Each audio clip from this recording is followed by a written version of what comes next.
Okay, hi everyone. My name is Kelsey McAlister and I'm a student partner here at the Studio for Teaching and Learning Innovation. And today I am joined by Professor Potkay. Professor Potkay is a professor of English. He specializes in 18th century literature and Romanticism. And he kind of looks at the way that the literature, all the way from Mesopotamia until very recent, how it tells us about different concepts. Specifically, what we're going to be talking about today is the concept of joy and how joy is portrayed in all of these literary works. So although he is a professor of English, I think it's pretty fair to say that you kind of take an interdisciplinary approach where it is English, but you're also bringing in a lot of concepts of religion and philosophy. And so that's what's really unique about Professor Potkay and why I wanted to talk to him a bit about his work today. So thank you so much for joining us today, and I'm excited to see what we talk about. Thank you. Jumping right into it, as I've mentioned multiple times now, you have an internationally recognized book about joy, and specifically the distinction between happiness and joy. So I was wondering if you could share a little bit with us, and especially the viewer who probably doesn't know a whole lot about this distinction. Can you summarize what it is and what makes these two concepts so distinct? Let me start with happiness. It is largely, and has been since the 18th century, been viewed as a subjective state. But that's fairly recent in the history of things. And one of my arguments is that before it was a subjective state, or in addition to being a subjective state, it is an evaluation. And I can show you how this works. It is a judgment that can be made by the individual, him or herself, or by third parties. And I'll show you what I mean by this about happiness. I'm starting with happiness, if that's okay. Mm-hmm. That it is subject to evaluation is really part of polling or questions about self-reporting of happiness. When social scientists say, how happy are you? Are you happy? And it's one of these things that people often think, well, I guess so, or more or less. Or you see, it's even a personal sort of judgment. But one of the things that social science does is largely then depend on self-reporting for statistical reasons. But one of the other things that literature allows us to see, but we kind of know this from regular life, is that third parties routinely make judgments about other people's happiness. And sometimes third parties are right. So it's a very common thing I ask my students all the time. Have you ever said this sentence? Jill thinks she's happy, but she's not. And they said, oh, yeah, because people are often deluded. They're not seeing the forest for the trees. They're seeing short-term goals, unrealistic aspirations. They don't really know what's going on. They kind of think that their life is a good life, but it's not. They actually have problems. And that's one of the things that literature is good for, because the novel in particular shows you different points of view, the individual points of view on their own well-being, which are sometimes right, sometimes wrong. Other parties' views of their well-being, which are sometimes right, sometimes wrong, which is the way dorms work too. This is the way the world works. So I think that happiness, it can be a subjective state, subjective feeling good, but we want to keep it distinct from pure pleasure. It can be a disposition. One kind of has a disposition to be cheerful. I have a disposition to be cheerful. I'm very fortunate this way. But it's also an evaluation. It's a cognitive assessment about a whole frame of life. Another kind of example I always give is you can be walking through a major urban area. You see someone that's just taking crack and they're toothless and they're homeless and they look terrible and you know they're miserable, but they have a kind of euphoria at the moment in the mind. If asked, how do you feel? Then they say happy. But it seems funny to say there's a happy person because it is an evaluation of a whole kind of frame of life and not just a subjective state in this way. So that's happiness between a disposition and evaluation. Whereas joy, we can say more about this later, joy is an event and it's an emotion. And it's not as easily subject to evaluation. If someone feels joy, they feel joy. It is an emotion. It is an event. It is an event. It's hard to say someone you don't feel joy. Because it's up to the person. Yes, yeah. It is a feeling, Right. It is more clearly an emotion, a state, an event. It can also be a disposition. Kelsey has a joyous disposition. Mm-hmm. But, or Kelsey has a tendency to have episodes of joy, but it is an episode. It's different than that way. Gotcha. So that's the Yeah. So happiness, evaluation, joy, event. We can say this again. Happiness can be evaluation, joy largely event, though also disposition. Awesome. I mean, that I think pretty much captures it too, because the one that you mentioned, the example of the homeless man in the street, that was when I first read some of your work, that was kind of the, oh, got it moment. And so it kind of made me just, when I was reading too, kind of reevaluate, okay, so when we're searching for, happiness, right? Like maybe when we're thinking of what are the tangible ways we can try to be happy, and not to say that this is what you're saying, this is just how I'm perceiving. Maybe instead we focus on what are the events that make me feel joy, because maybe those small events can lead into something bigger, a more joyous life. But anyways, that wasn't the question. That was just my take on it. No, it's interesting. But so from that, I'm curious, because like you were saying at the beginning, you start so far back, right? You are not looking at just literary works from last year. And so I'm curious, has joy from the start, from the earliest times that you've looked at it, is it being portrayed the same way as you see it being portrayed maybe in the last few years? What do you think? I think joy doesn't change a lot over thousands of years.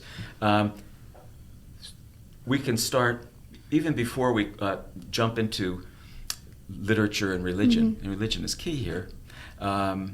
Joy is, child psychologists often note that it's one of the original emotions, just in terms of how we develop.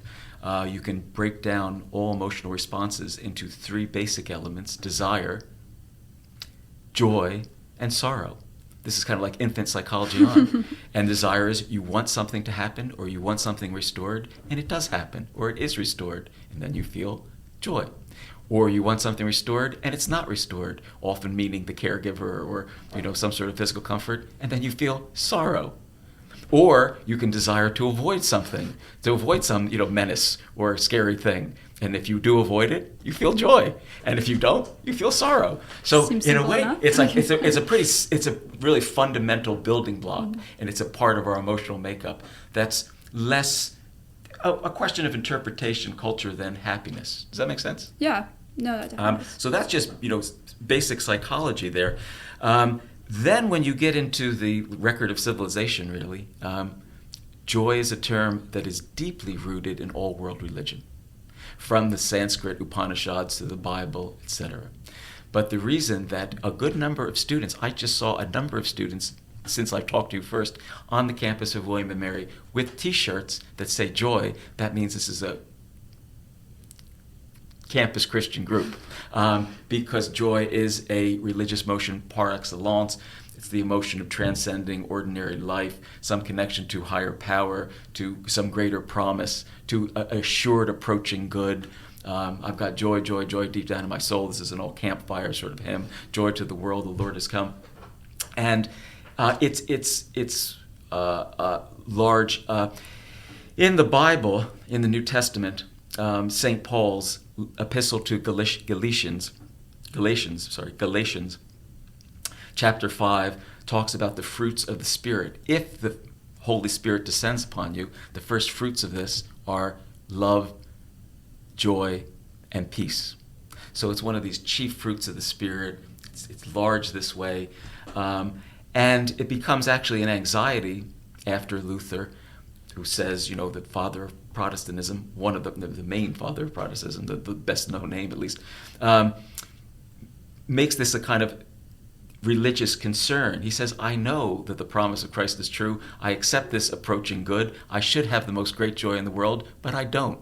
And the joylessness becomes a problem, which is Freudelosa. Not having joy becomes the kind of religious problem. So it is very, from the earliest records, from Babylonia to the College of William and Mary. If you see a joy T-shirt, it's usually a religious context when it's professed. Now, the other thing that people always feel joy at, the other big sort of events, or any time, whatever you desire, just like the baby, happens. Often involved in kind of social context. So you and all your friends want the tribe to win, the football team, basketball team. the tribe wins, you all together go collectively, yay! Woo! And that's called joy. We're a football school now. That's called joy, in the moment, joy in the moment. And another aspect is often just kind of social activity in general. There's a very interesting, I noted at the Modern Languages Association, it's English in all modern languages, has this large literature convention. And I think it's for next year's conference in Philadelphia, there are a number of panels on Black joy and a number of African American scholars saying, no, we shouldn't focus too much on African American suffering, et cetera, et cetera. There's a lot of joy. And this is interesting. I'm an opera fan, and the latest issue of Opera News talks about a new opera based on the Rossini Barber of Seville, but it's set in a barber shop in the south side of Chicago, and it's an all African American cast. And this is what the creators have to say about it. We really wanted to emphasize Black joy, celebrating being Black, and the barber shop is the best place to do it, because it's where we can truly be our authentic selves, a place of joy for us, joking and laughing and having a good time.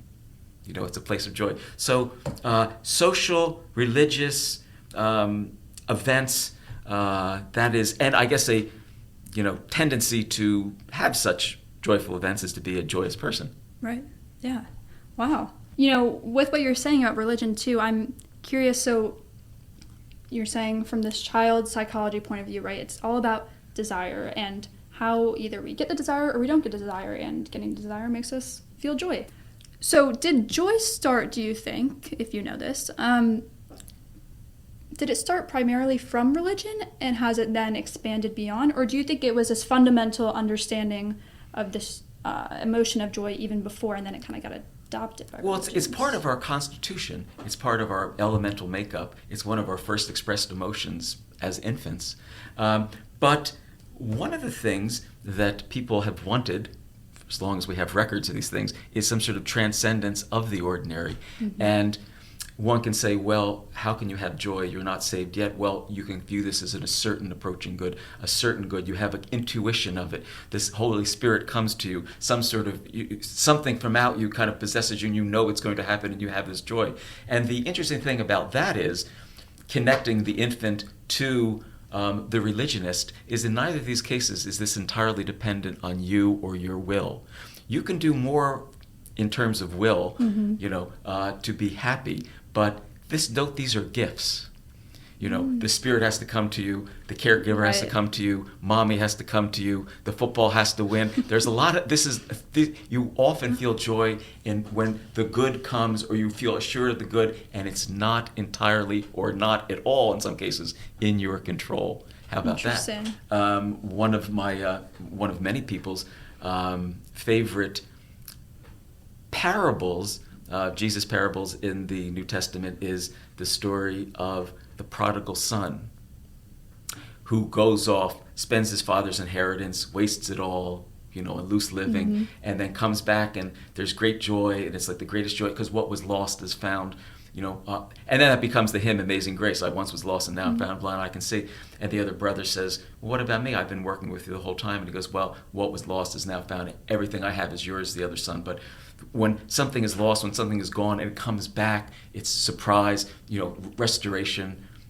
And that figures, in the Gospels, but this is a standard sort of trick in narrative. Yeah. Something's gone, someone's gone, someone comes back, Odysseus comes mm-hmm. back, whoever comes back, and there he is again. I can't believe it. So loss, restoration. Yeah. It's basically sort of narrative thing, joy and grief. Well, I mean, that even makes sense because you think of, even in television, like Netflix series nowadays, when your favorite character then is not on the next season, it's like, oh gosh, but then next thing you know, the season after he reappears, and you're like, oh my gosh, this is amazing, like this is the best day ever. Exactly, and that's why it was so shocking at the end of Game of Thrones season 1 that Ned Stark, who we all loved, dies, and his head's on a pike, and he's not coming back. I'm curious, with all that we talked about so far and all the research you've put into what you're talking about, and specifically, obviously, about joy, do you notice that the information you found has influenced the way that you go about your life, maybe in the way that you try to seek joy personally? Probably more, yes. I'm more aware of these things. But I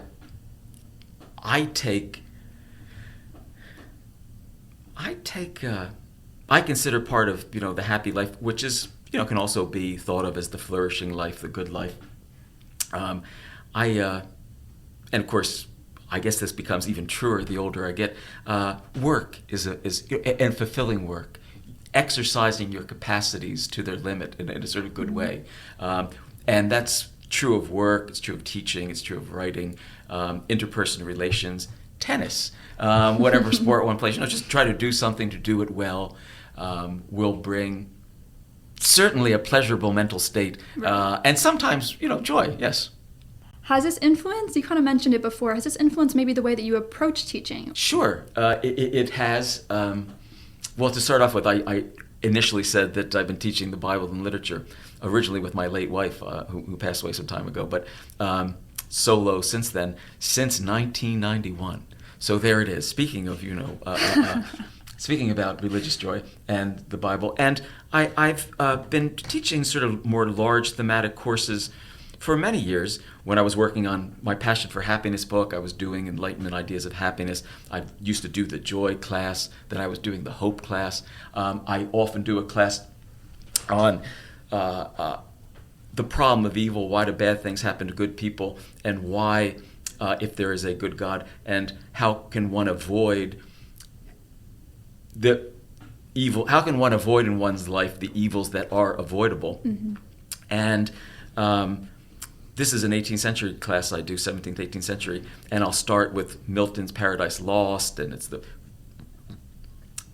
rehearsal of the Christian narrative, the fall, restoration, hope and salvation, joy.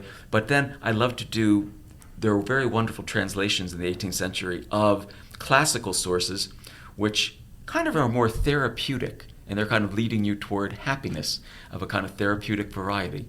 And one of the things that my students are always fascinated by is there's an author named Lucretius, and he's a Latin poet elaborating on Epicurean philosophy. Epicurean sounds like, well, Epicurus said that pleasure was the great good, but his notion of pleasure is the absence of pain, tranquility, calmness. This is one idea of happiness. In fact, it's part of everyone's idea of happiness, part at least. Right. But they love Lucretius because I give them the best part of Lucretius, where he says, here are the two things that ruins most people's happiness in the sense of their calmness, tranquility, rational equilibrium. One is the fear of death, and the other one is erotic desire, especially inordinate erotic desire. Not just, casual sex, but, right, obsessive erotic desire that leads you to do bad things. And he gives you all these therapies for why neither is really a concern. You shouldn't be afraid of death, he says, because where you are, death is not, and where death is, you are not. He has a thought experiment where he says, think of all the time that passed before you were born. Does this make you anxious? This is a mirror that nature holds up to you for the time that will be when you are not. He is an atheist, so he's a materialist atomist. But these are very interesting arguments. Yeah. And then he gives you many arguments for things to do if you're, erotically obsessed in a way that's torturing you, in a kind of Cupid way. Right. Cupid shoots an arrow because it hurts. So to avoid that pain, he gives you all sorts of interesting things. Boy. And the students love them. This has been a big hit. I'm delving into one example because I've been doing this for the last few years, and students are, wow, poet is telling me that love is bad. Or That's the one that sticks. Yes, that's the one that sticks. Yeah. So I like to do these big themes in the courses. It's great for undergraduate teaching, and students respond to it. Oh, I'm sure. Well. No, these arguments are so interesting. And it's not really, for me, it's really not that surprising that the students love it. So as I've previously told you, kind of the whole backdrop of my project and the question that I'm seeking to answer about how to live happier or more joyous lives is because of the Happiness Lab podcast by Yale professor Laurie Santos. So she teaches a class at Yale University on the good life, and specifically the psychology that goes into having a good life. And it became such a popular class at university right off the bat. I'm pretty sure about a quarter of all the students at Yale took it in the first time it was offered. But since it was so popular, they decided, and of course with the pandemic coming right after they started it, she decided not only to broadcast live this whole course, and millions of people at this point have taken it, but also even more people have seen on the Happiness Lab, right, the podcast that she makes, kind of a spin-off of that. And I don't think that it's a total shock to me that it's become so popular, and I think it's kind of what you were hinting at earlier, is that we all in ourselves have this desire, right? I mean, talk about desire and joy, but this desire to feel happiness or joy. And so I think the idea behind, like us trying to figure out, okay, how do we get to that point? How do we live happier or more joyous lives is something that's kind of natural to us. And so I'm not that surprised. It makes a ton of sense. But with all this being said, and kind of just to wrap up this podcast, I can't do a podcast on happiness and then not ask all of you that I'm interviewing what makes you happy. So I was wondering if you could only name a few things, what would they be that make you happy? Just the standard things like, to start off with, this is what I do, this is my vocation, to read and write books. Mm-hmm. The life of the mind, exercising one's rational abilities to the limit, doing a good job, teaching well. And then, at the end of the day, I love music. I was a musician. I was in a band. We recorded many records. And that was a great occasion for joy. Concerts can be great joy moments, sometimes for the bands and sometimes for the audience, and sometimes, when it's best, for both. So these are happiness and joy things, life of the mind. Music, both making music, listening to music. I turn on the stereo and have a very stiff vodka martini at 5 or 6, and this is great. And sometimes, to release stress, to calm tension, or just to stimulate joy, I'll just turn that stereo up with the subwoofer and all that kind of stuff, and it's very wonderful. I don't live in a dorm. I can turn it up as loud as I want. And the other thing is attachment, affection, belonging. I'm a very sociable person.